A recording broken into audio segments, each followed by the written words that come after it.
Good afternoon. Today is February 17, 2023, Friday. This is our UMACO TV event. My name is Kemal Erkan. I'm here with Sean Dunnigan. Sean, how are you doing? I'm doing great. How are you? Good. So as usual, we are gonna go ahead and cover some of our regular items as well as our new topics. And so let's see. So we are going to have an update from our case conference and the clinical updates as well. And also we are going to talk about the earthquake in Turkey and Syria and US economy and global events. So I am going to have Sean to cover let's make sure this is right. I'm going to start off with the COVID updates here. 1 second. Okay, so we'll start with the COVID updates. Go ahead. Yep. So you get that loaded up. Following up on our COVID, the numbers, both case-wise and vaccination-wise, seem to be holding steady. It's kind of a plateau at a really low level, which is a good sign. You don't want to have that plateau at high caseload, obviously. So numbers are remaining steady, low. We also do follow articles in the news related to COVID. So the one that I picked out this week to highlight is in a positive note, and it's the fact that the immunity acquired from getting COVID, they're saying is just as protective as getting the vaccination against the severe illness and death. So what that means is the fact of you developing antibodies, having COVID in your system already, you're actually going to be able to fight back better now in the future if you were actually to contract COVID again in the future. With any of the other variants that may develop or come out. So the fact of once you've had it and you've battled it, your body's actually going to be better suited second, third, fourth time around, however many times you end up testing positive and having it in your system with these new variants. So that is good, positive, uplifting the fact that we're actually going to get stronger against this variant's coming out. And then, as I said, the number is holding steady. We know that February now is almost, we're beyond the halfway point, so approaching the spring. It's actually good that we didn't see the surge in the winter months as we were anticipating, but as you mentioned, it's better to be prepared. So the fact that we talked about COVID combined with the flu, people staying indoors at the winter months. So as we're approaching the spring now, a little bit more optimistic, but we do know people will be out and about, mingling, traveling as the weather does warm up here. So just keep that in mind if you're traveling. Well, it's still February, so yeah, I mean, it's warm for February, though, historically speaking. But yeah, just as we say, take the necessary precautions. If you're more susceptible, if you have other illnesses, diseases that you're dealing with, obviously take that into consideration on some of the decisions you make. But overall, good news in the realms of COVID. All right, so today we are going to share some of our reports from our case conference process. One of the reasons we do this is because we have our patients who are following us and also our providers and some of our employees. Although we do provide these on a weekly basis, some of them do have a little bit more meaning. So I'm going to go ahead and share my screen. All right, so what we see here is patient engagement is extremely important. And then one of the ways that we actually make sure that patients are engaged is communication through different channels. So if the patient is not utilizing EMR patient portal, we then are able to still send them an email through our population health management database. So, and then these are the different emails that we have been sending, and this is anywhere from, like, if there's a sign up to us as a new patient, like this quarter now, if this is only 1 month, we already have 41 of those. Patient portal utilization, which this shouldn't be the primary tool. Mm-hmm. And also any of the consults that they have, blood work. If they have diabetes, like we separate them with the high risk if their A1C is over 9. And if it's under 9, but they still need to see dietitian or the nutritionist, we are able to follow up with our patients. And also now we included the screening process with the breast cancer, cervical cancer, colorectal cancer, and now they are part of our regular workflow, case conference flow. The other thing we have from here is, which actually is really important. We're going to actually go into the specifics to this, just to put it in perspective. Sean is going to explain what I mean in a couple of minutes. Mm-hmm. So these, when we do the case conferences, there are three different channels that we may be getting these consults, these orders. So primary care being the main source. And in some cases, specialists may be ordering, and because we are a multi-specialty practice. And also the other thing, which part of the reason that we do the case conference is our care managers. Now, data is extremely important, and data is power. What we are able to see from here is we can actually understand how we are treating certain disease. And you are going to say, well, how can you actually tell from this? And I'm going to give you an example from patients with morbid obesity. They get 85% of their consults through our care managers rather than the primary care or the specialist. So because we do this after the visits, or in some cases we are preparing the patient visit, what I see here is if we have to initiate the order, then maybe that specific problem is not being addressed at the time of the visit. Same with the nutritionist visits. So 86.2% of the total orders for nutritionists is coming from care managers. So now just to kind of give you guys a comparison, when we look at the pulmonologists, only 11.6% is being given by our care managers. That means they're already getting what they need from their primary care at the time of this visit. Same thing with the endocrinology, that number is only 35%. And once we explain this, it's going to make a little bit more sense. But I do want you to remember, once we get out of the report and going into the actual perspective of what this is, this 85% and 86%, those are going to be important numbers. Mm-hmm. Well, the other thing, surprisingly, although we are not a nonprofit organization, we still have, through our ACO, we still have 51 patients who are homeless. So this is important with social determinant of health. If you don't understand what patients are going through, then we cannot really deliver what they really need. So it would be kind of like not so smart for us to follow up for someone's colonoscopy who doesn't have a home. Correct. Yeah. Right. So, and then they're also going to use the ED emergency department more frequently than others. So then we work with the insurance companies and we engage them to see if we can actually work together to help these people. Mm-hmm. Let's see if, I think this is what I'm going to share for today, so then we can actually go back to what we mean by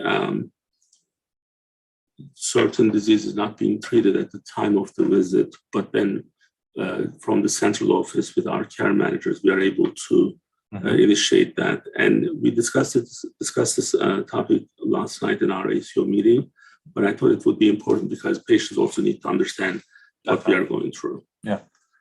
So as you just loaded up the slides here, as Kemal mentioned, this was brought up last night in our monthly provider meeting, but I want to touch on it also here in our live session. So as you remember, he just showed the report on the screen that we had the two large groups that were being, orders were being initiated by our care managers, and that was the bariatric surgery. So 85, 86% on those. And just to remind you what he just said is the fact that these nurses, the majority of the time, are then initiating these orders after the visit. We do at times send out these orders in advance of these visits, but most of the time, to make sure we're on the same page with providers, we like doing it afterwards. That way, the providers had a chance to meet with the patient, We can review if maybe some of their medications are already addressing the problem, if we're seeing progress in certain things. That way, an order may not necessarily be needed. But for here, the topic of obesity, as you see these slides here, we know that it is sometimes a sensitive topic for providers to address with their patients. But the fact that we review these cases in case conference and we see that obesity is actually a really prominent issue and really prevalent too. The factor numbers that we have here on our graph is over 1,200 cases being reviewed. And of those, the patients that we had broken down, just to remind you that the BMI of anywhere above 25 is considered overweight. And then the thresholds are broken down with obesity of class 1 being your BMI between 30 and 35. Class 2 is BMI between 35 and 39. And then class 3, formerly known as morbidly obese, is anyone who has a BMI of 40 and above. So of those 1,200 cases that we happen to review in case conference, mind you, we're not seeking these people out in advance. It's just they're being reviewed and they happen to have obesity issues, weight issues that we're addressing as well. Of those that had a BMI of 40 and above, it was actually almost half. So it was 46% of those cases were morbidly obese. Of those 568 patients, 116 of them actually had a BMI of 50 and above. So that's really, really concerning. And as you're saying, with these orders that the nurses are placing, it seems to be falling on them a little bit too often, as opposed to the provider taking that initiative and being the one who's ordering these consults, addressing the issue of obesity at the source during those PCP so the issue visits. is two-way, right? So the patients are also, and when we say this, so I know there are people who are out there, they're like, oh, they're blaming providers, physicians, or they're blaming patients. Yes, we are blaming everyone. Everyone needs to take accountability. That's one. The issue, the social stigma of morbid obesity is so clear with the data that we are sharing with our findings. So just kind of like, I'm going to go back to the actual report so that it will make it a little bit easier for our audience to see. So this is the total number of 1,865 reviews, and this is the BMI level here. So if you look at over 35 patients with the BMI over 35, they would have most likely from 35 to 39, they would have, with the comorbidities, would have the morbid obesity.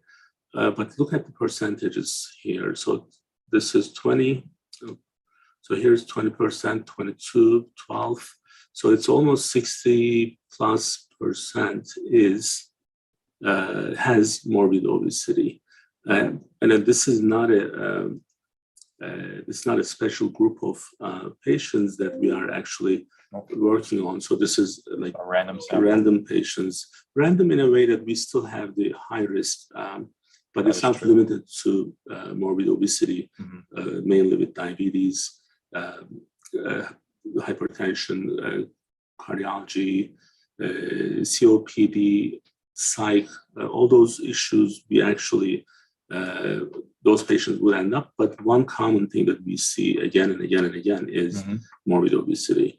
Now, understanding why this is so different than the others is because patients are not bringing it up, and the physicians and providers, they are kind of shy. They're shying away from bringing this issue up. But we want to be advocate for those who are dealing with the morbid obesity, and try to change the maybe the kind of like the clinical culture in this. Yeah. So I would agree.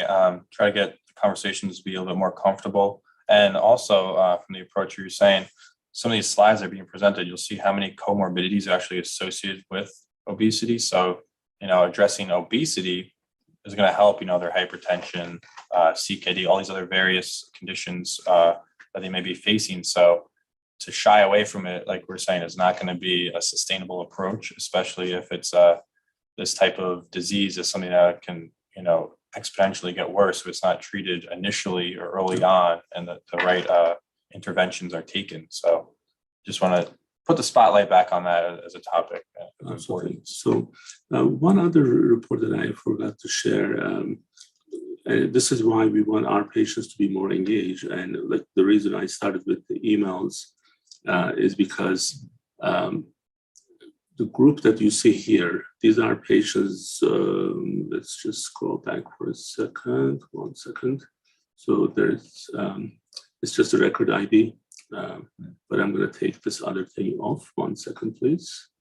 Sure. So then people don't have a heart attack. As you load that up, I'm going to anticipate the importance here is the A1C. So actually in the slide deck that was previously shown, you'll see right now, that chart on the left is the A1C and those glucose levels of patients with the obesity, and the fact that we see that correlation, a direct correlation that, you know, their levels are at concerning levels, more dangerous. So I'm sure once you load this report up here, you'll be able to elaborate on that. So these are the patients from our findings. Their last A1C that they have is over 9. So many problems, many compliance issues that we have where either the medication is not being taken or the dietitian is not being followed. So this is important. And these patients, let's see, I think there were 50 patients left here almost. They still don't have their follow-up blood work. So that's part of the reason that we have to actually work really closely with the with our patients. So this is why our nurses are extremely important in our system. Yeah. So we are trying to increase the engagement, increase the compliance, and hopefully we'll be able to do a better job in time. Mm-hmm. So this is from the clinical side. This is what we have. So we are going to go into. Unfortunately, we have to discuss the earthquake in Turkey and Syria. Actually, this is a huge problem. So the actual numbers, the official numbers, the total casualties is a little over 40,000. But I will, not to scare anyone, but I will probably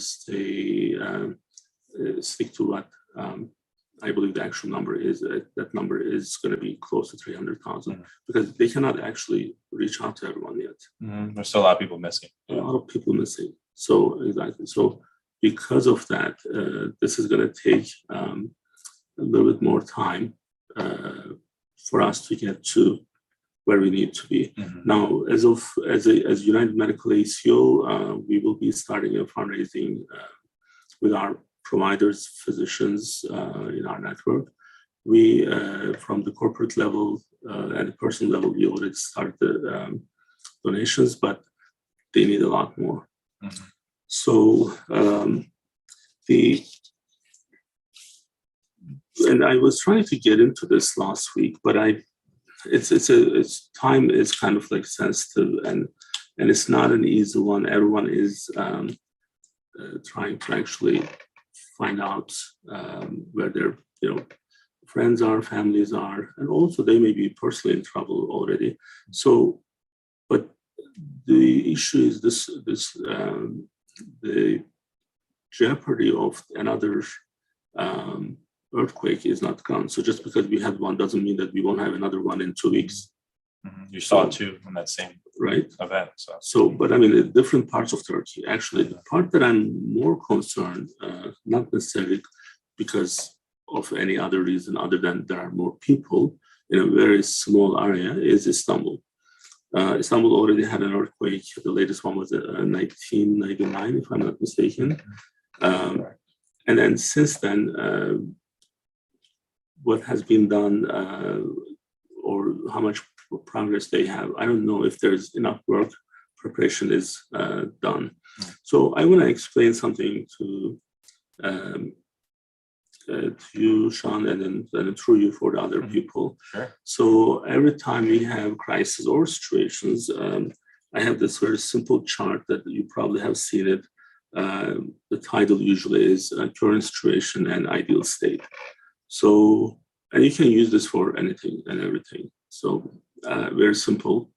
So one part of the chart, you put the current situation, and the other side of the chart, you put the ideal state. And in the middle, you put the barriers. So barriers is important because there are barriers that you can actually remove and then there are barriers that you are not in control of removing, then it will help you to analyze where you are and where you want to be. So the situation right now we have in this region is so horrible that we don't want to have this type of situation again, meaning that so many people lost their lives and so many people are missing, so many people are injured. So ideal state for us, for any nation, is prevent the damage, like decrease the damage, eliminate the damage, whatever you want to call it. So one thing that we are not in control of is the earthquake. Earthquake is going to happen. Just like when we discussed this, and I'm going to repeat myself again and again and again, because I think these are so important. If you don't repeat these enough, or if you don't actually, in some cases, maybe exaggerate these, people don't listen. So I had to do a little bit more research, and that's why also timing wasn't the best last week, because I want to make sure that before we actually analyze the whole situation, we need to make sure that everyone does their homework. When I'm going to go back to my chart of the current situation and ideal state, what does that mean is that, okay, what can I do today to get me to the ideal state, which is the prevention and the elimination of the damage, not the earthquake, the damage. So the project called Urban Transformation is one of the big elements of the prevention. And I believe a lot of good work has been done, but it's still very slow. And then this is what we have to make sure that we are doing today to prepare for the next. Right. So we have done so many of these sessions, and sometimes I keep saying the same thing. I don't want to be right when I make some projections based on what we have, because we're not guesstimating, we are estimating. So therefore we are projecting. So the projection is, and I'm running this video because right now the earthquake is so fresh, everyone is focusing on what's happening today. And it's horrible. Like this morning, I cried again because there was and I told you about that, and I sent it to all. These little kids, they're refusing extra help because they want other kids to benefit from it. That's way too emotional, and don't watch those in the morning, I can tell you. However, there's a bigger responsibility that we have, greater obligation that we have, why we are in this situation. And this is actually something like, in a different way, we are going to cover in the next 15, 20 minutes, but we have something happen in the United States, and then that could have been prevented. So like what happened in Ohio. So now, while government is pushing the urban transformation, I'm going to share some of these with you guys. And then some of them are not everything that I'm saying is coming from those videos, but the residents, like 84 buildings. This is in Tozkoparan, Istanbul. 84 buildings, housing of 900 households, waiting to be demolished. But this has to be forceful by the police because people didn't want to leave.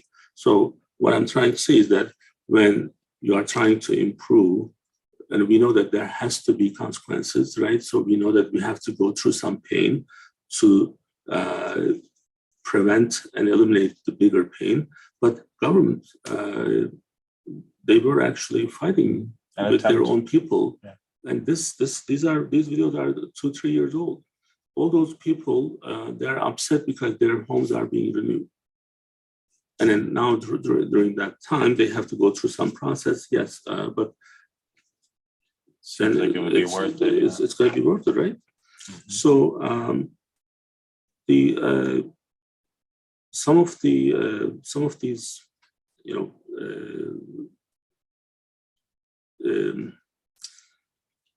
community issues that we have, like when I see this impacts the way that people vote on the next mayor of their city. Because if they're going to take their house and demolish it and then put a new one, and if they don't want to go through that 2-year process, then I see here, this is from Tokatköy, Istanbul. They actually finished all these homes, but then they have to start the new ones, but then they're again getting the pushback from their own people. So now the one last thing that I want to share is, and because Istanbul is so big in a very small area, so what we have seen, like the area of almost Germany, there's like 12 to 13 million people. In a much smaller area, there are 60 million people. Concentrated, yeah.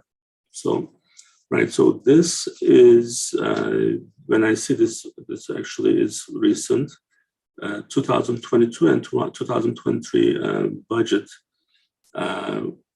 is being cut off by 65% for the earthquake and the urban transformation. Now, because there is all this nostalgia, right? Like, oh, I love my old home. Well, don't, because you're going to die in it.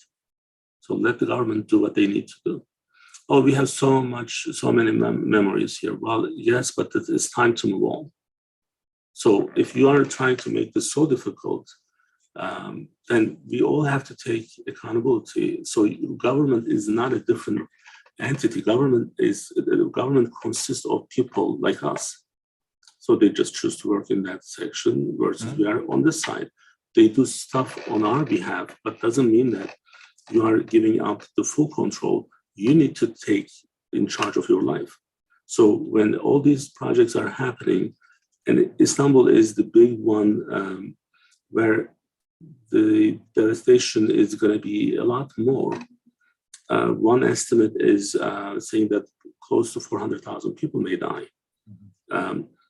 Well, it doesn't have to be 400,000, right? We know that we cannot eliminate the earthquake, but we can prevent the damage. We can reduce the damage. We can control the damage. So there are some politics in this, and people are saying, "Oh, the builders are making money from this transformation." Yes, but that's their job. They're going to make money from somewhere else. You need to focus on what you are getting, what you are gaining. So then you don't have these big devastations. Right now, everyone is trying to help. I was one of the first people in the limited, whatever we have.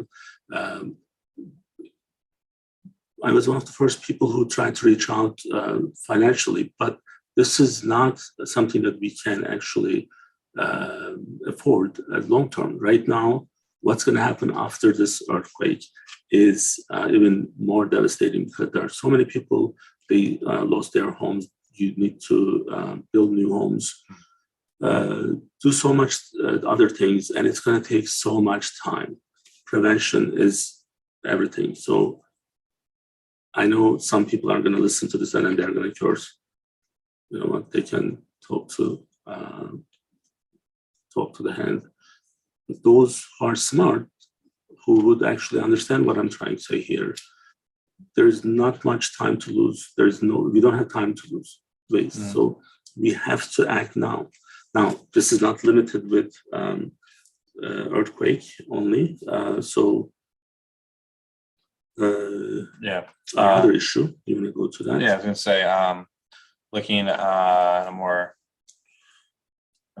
closer, at least to the U.S. example we have was Hurricane Ian in Florida that hit not too long ago, and we saw that type of devastation with obviously the flooding, the high winds, and how the buildings that were built in those riskier areas along the coastline were just devastated. And one of the slides that I had in the deck, which you might see in a little bit, is the fact that Hurricane Ian caused the second largest insured loss on the record after Hurricane Katrina. So we see that those are two natural disasters of great magnitude.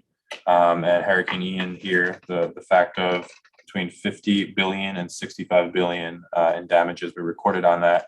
And this is listed as a key takeaway on that article. The second bullet point on that article says, quote, urban development, wealth accumulation in disaster-prone areas, inflation and climate change are key factors at play.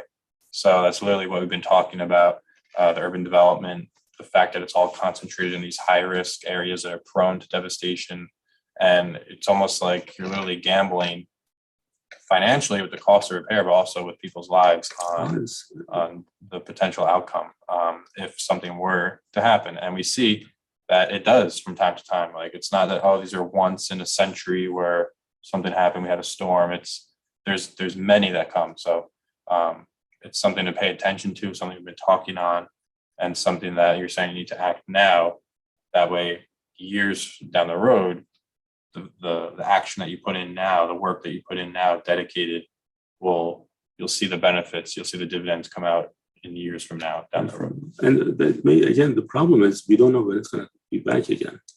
Yeah. So, but what we know is that it will be back, right? And the hurricane, we have how many names we have for hurricanes, right? Katrina, Sandy, Irene. And these are just the big ones that get our attention. There's other ones that still hit. There's other tropical storms that still do damage as well. So the key point is we have to go back to the current situation, ideal state, and then what's the barrier that I can actually help to get to the ideal state. That is the barrier that we are in control, and that's the prevention. That's like better building, like being able to build better homes, being able to plan better, being able to follow the policies better. And that's how prevention is going to happen. So it's not just one thing. And every level of the society is responsible. So government is not God. And even God is sometimes, he has his own, whatever you want to call it, but there are all these issues. So things are happening. So we have to be in charge of our own lives, and we have to follow the policies and procedures in place. We have to plan and project better. And this is true for anything and everything that we do in life. So you can't just live randomly, day at a time. That doesn't happen. So we want to be better than where we are today. Now, when there's a flood in Pakistan in the next 6 months and 50,000 people dies, that's not an accident. We knew that was going to happen. So that's all we are trying to say.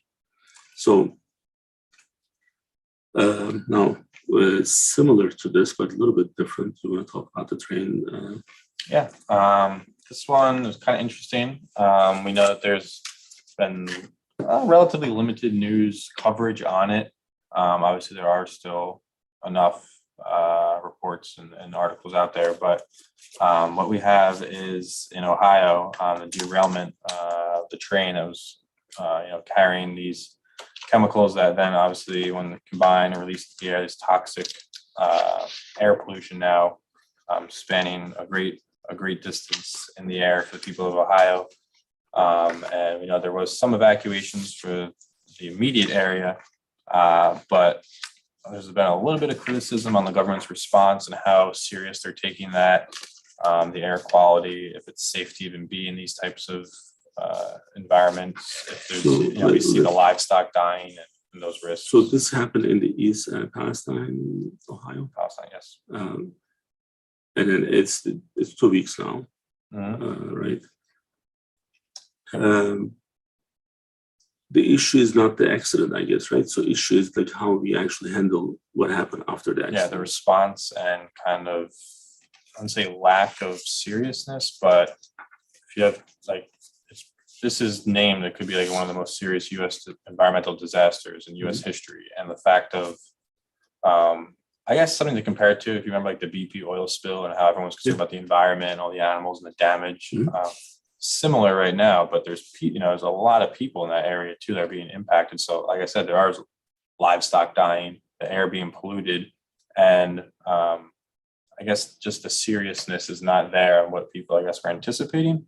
But not to go on a tangent real quick, but we do have a slide here that it's kind of big coincidence that there was actually a Netflix show or movie that was created that literally followed this exact plot of I remember that. derailment. Yeah, so it's called White Noise. But wasn't it about DuPont? Um, I think it was, right? it Because it was like the Virginia, Maryland, Delaware. Or maybe I'm mistaken, but there's another. but Netflix show. it's literally like exactly of what happened, and it's kind of like scary. Like you say, it's a coincidence, but something to pay attention to. So, but I think the bigger problem is, do we have a major issue with our railways? Right. So this accident. So if you go back to the accident, why this happened, and did they not have the proper upgrades, or if the system itself is broken? We also don't know all those, because there's another accident happened just I think today or yesterday. I was just watching the news. Another railroad. Yeah. Just I think there's another one. So Very well could Anne be. can message me. I think we were just watching it earlier. So and maybe there's a bigger system there, a bigger system issue there. So then we just don't know. But I think people are now worried. Now let me ask you this: part of the issue is like, do you trust the government? I'm going to put it right on the spot. Which part of the government and with what? Well, so the government says that everything over there in this East Palestine is okay now, so people should be able to go back. So they have report on whatever like they have. So part of the issue is people don't trust. I'm gonna go what's being no. told. Personally, no.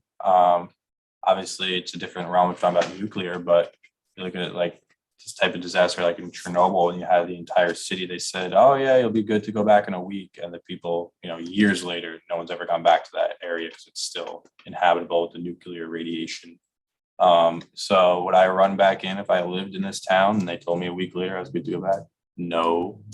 Well, you didn't answer the question, right? Well, if the example you're giving is, would I trust the government to tell me to go back in my house a week later from this? I would say no. I would not think it's okay. I'll take Even a if you personal. trusted the government, would you still go back? Well, I'm not trusting them. I'm not trusting their safety judgment on I can go back. That's Okay. what I'm saying. So there's that problem, right? So, and I don't blame you. So like part of me wants to trust what we're being told, but what we also know is that there's so many unknowns out there that what we are being told today is going to be different tomorrow. Just like what's happening with the balloons and the UFOs today, because people want to know more about them, and we don't trust because we kind of like that other dirty part. Well, think about that when we touched on Nord Stream, the pipeline carrying the fuel into Russia. We said, it's just the reports where it was whatever faulty, and later on you see it was just very briefly mentioned in the news. It was a planned CIA operation, and that was it. That's all that was touched on it, but. Months, but months later. There are certain things that government is not going to come out and just say it, or they're not going to spell it out. But we are able to. You can take a hunch. In this case, for example, so if you are in a war with Russia, in this case we are through Ukraine funding Ukraine. Through Ukraine, and then what they did in that pipeline is in the war limits. It's reasonable. Like people always misunderstand me, so because they really don't want to see this from my level. So what I'm trying to say is, if you're in a war, your goal is to destroy the enemy. So we are in a war. I'm not agreeing with this war, but we are in a war. So then, of course, the government is not going to come out and say, "Oh, we just explode the pipeline." But something like this that involves our own people here, I think it should be taken more seriously.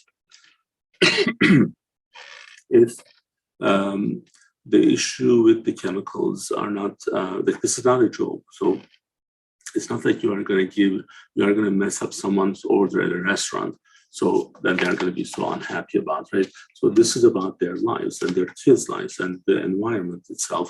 So I think it should have been taken more seriously. So I think my trust for the government is 50%. Another 50% is always asking me to question everything that we are being told. Mhm. So Yeah.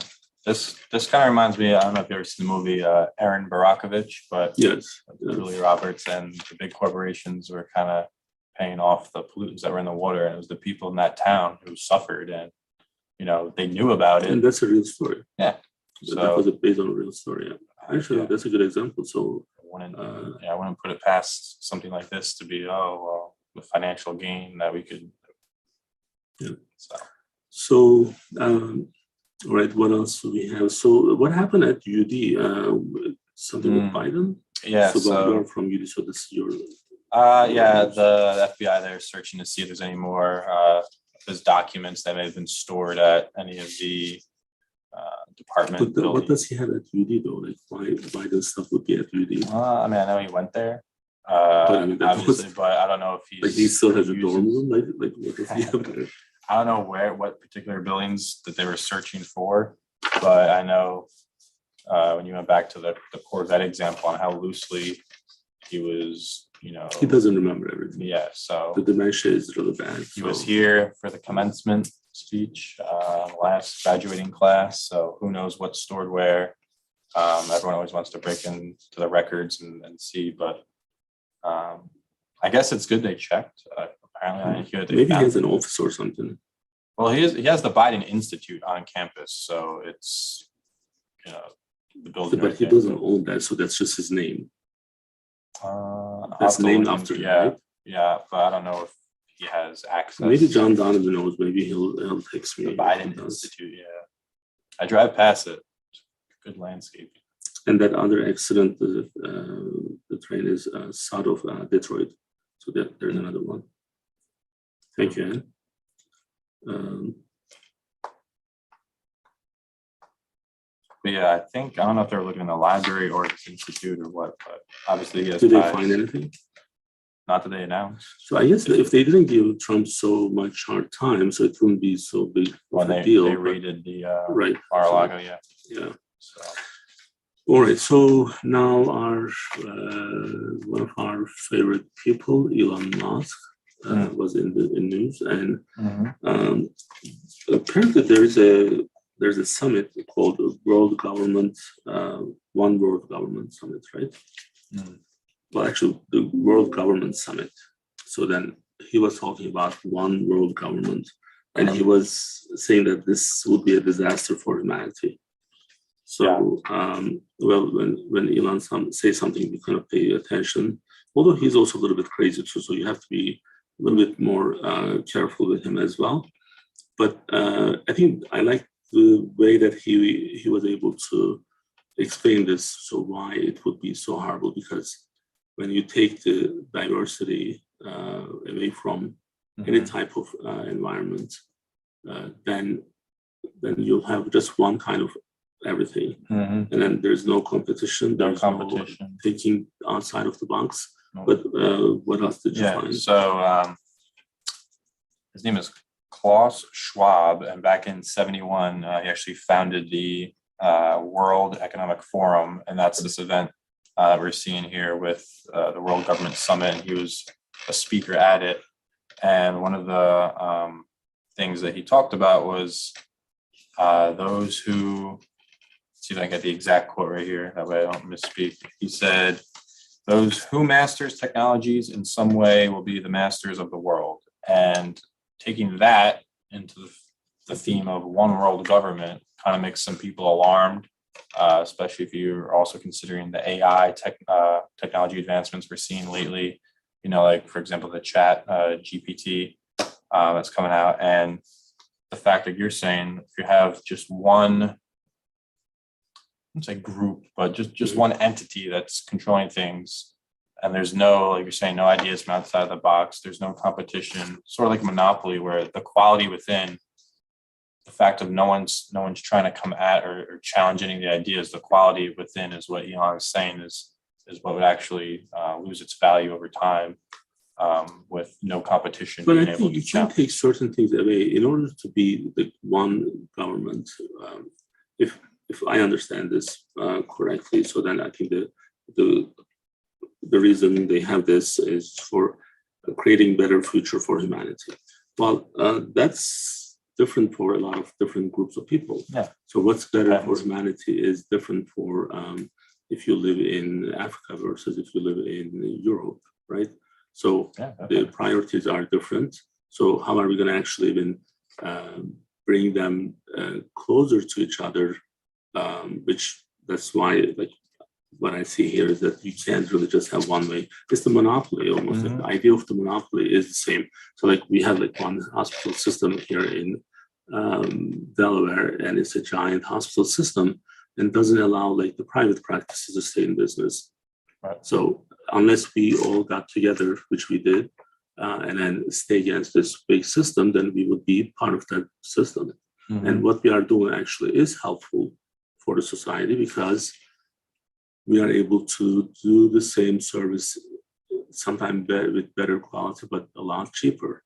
So if we were part of that big group of, Christiana, then we were going to be part of that one government, maybe, and then so it's going to cost everyone more. Yeah. Right. So I'm just using the analogy so for people to kind of better understand. So I do agree with him. I would say, like you're saying, there's no alternative where if that happens and all of a sudden you lose that, you take the approach of like, oh, if you can't beat them, join them. Well, if everyone eventually joins as all part of it, now all of a sudden it's like, well, now you're committed, literally. It's like, now there is no alternative. There is no, well, let's do this instead. It's the fact that they're kind of just, I wouldn't say surrendering, but giving out that freedom of alternative options. And as you're saying, this one government is who is it benefiting most? Who, like, if that government decides, hey, we're going to build this here, you guys are out of luck, it's where does that come into play? So as Elon was saying, too much cooperation is not necessarily a good thing, because if everyone's doing this together, that elite group of who's going to then obtain this power. Again, with so many different backgrounds, so many different religions, so many different cultures. I think the different culture is the richness of society. So when you try to merge them into one, like it's going to start with one government, it's going to go to one religion, one language, one of everything, and that's not something that we are going to actually support. So now we have another event today, but before I go to that, I do want to make sure that I share this.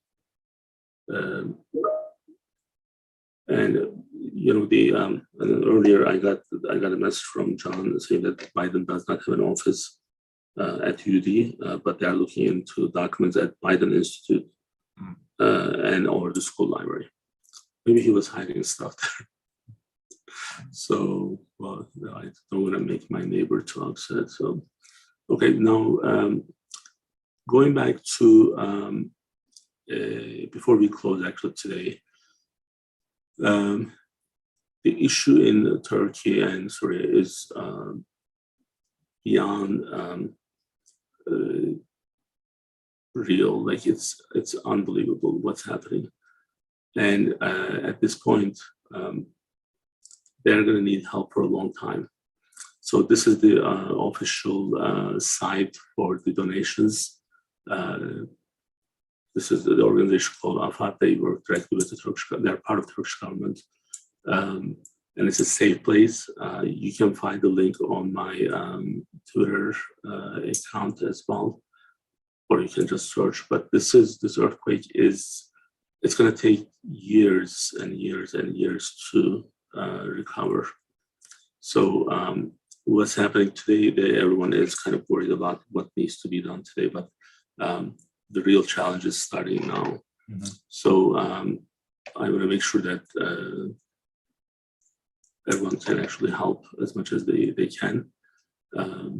Even if it's not today, there will be need for tomorrow. So then we'll bring this up time to time to discuss and give you guys updates for the future. But for the future, I mean, it's extremely devastating. So, All right, well, thank you for being with us, and we'll be back next week. In 10 minutes, we have our Bariatric Friday with Dr. Erkan. We'll discuss the resolution of comorbidities with bariatric surgery. So we'll be back in 10 minutes, and for this event, we'll be back next week. Until then, please stay safe. Have a nice weekend.